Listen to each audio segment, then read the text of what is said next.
Olá pessoal, chegamos na aula número 29, onde nós vamos falar sobre decomposição em fatores primos. Primeiro, o que são números primos, né? Os números primos são aqueles que são divisíveis somente por eles mesmos e por um. Então, o primeiro número primo é o 2, inclusive é um único número que é primo e par. Daí nós temos o 3, o 4 não é porque ele é par, né? O 5, o 7, o 9 não é porque ele também é divisível por 3. Então o 9 não é. Daí nós temos o 11, o 13, o 15 não é, o 17, o 19 e assim por diante. Então, nós identificamos os números primos considerando que o 2, por exemplo, eu só posso dividir por 2 e por 1. O 3 eu só posso dividir por 3 e por 1. O 5 eu só posso dividir por 5 e por 1. Ou seja, a gente só pode dividir por ele mesmo e por 1 para dar um número inteiro, certo? Então, esses são os números primos. E o que a gente faz, então, para fatorar um número qualquer e deixá-lo fatorado, escrevendo ele em pedacinhos de números primos? Então, por exemplo, se eu tenho o número 12, né, fatorar significa descobrir, decompor esse número aqui em diversos números primos. Então, o que a gente faz? A gente faz o mínimo múltiplo comum deles. Então, o 12 dá por 2, o 6 dá por 2 e o 3 dá por 3. Terminou. Significa, então, que a fatoração do 12 é a mesma coisa que eu dizer 2 elevado ao quadrado vezes 3. Isso eu fatorei, fiz uma decomposição em fatores primos. O fator primo aqui é o fator 2 e o fator 3. O 2 está elevado ao quadrado. Então, dizer 12 ou dizer 2 elevado ao quadrado vezes 3 é a mesma coisa. Se eu tenho, por exemplo, o número 484. Vamos lá. 484. Se eu dividir 484 por 2, eu vou ficar com 242. Se eu dividir por 2, eu vou ficar com 121. 121. 121. Ele dá por 2? Não. Dá por 3? Não, porque a soma é 4 e para dar por 3, para ser divisível por 3, a soma dos algarismos tem que ser um número divisível por 3. Não dá por 5 porque o número, quando é divisível por 5, termina em 0 ou termina em 5.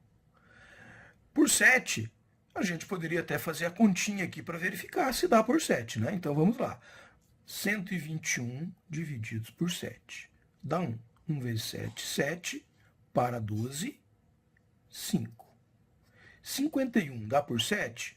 7 vezes 7, 49. Para 51, 2. Como sobrou um resto, significa que ele não é divisível por 7.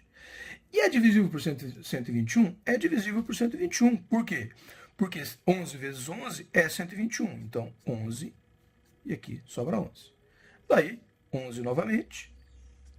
Significa, então, que escrever do 484 na forma fatorada é a mesma coisa que escrever 2 elevado ao quadrado vezes 11 elevado ao quadrado. Certo? Então, vejam. Quando eu faço a fatoração de um número, eu vou chegar na forma fatorada dele. Por que isso é importante? Porque quando eu vou calcular a raiz quadrada de um número, raízes de um número, eu, tendo a forma fatorada desse número, vai facilitar a minha vida. Por exemplo, se eu quiser saber qual que é a raiz quadrada de 12, a raiz quadrada de 12 é a mesma coisa que a raiz quadrada de 2 elevado ao quadrado vezes 3. E a gente sabe que se eu tenho uma potência com um expoente igual ao índice da raiz, então aqui a raiz quadrada eu poderia escrever assim também, ó, certo? Se eu tenho o meu índice da raiz e o meu expoente igual, simplesmente eu corto os expoentes, corto o expoente e tiro esse número da raiz. Então esse 2 aqui, ó, ele sai de dentro da raiz. E o 3 permanece dentro da raiz. Então fica assim. Certo? Se eu pegasse, por exemplo, essa raiz aqui, ó, vamos fazer a raiz quadrada de 484. é a mesma coisa que dizer a raiz quadrada de 2 ao quadrado vezes 11 ao quadrado. Se eu tenho o quadrado aqui, eu posso simplificar, e esse aqui também. Significa que o 2 e o 11 eu posso tirar de dentro da raiz. Então, significa que isso aqui é igual a 2 vezes 11, que é igual a 22. Então, veja, quando eu decomponho um número qualquer em números primos, eu consigo resolver raízes.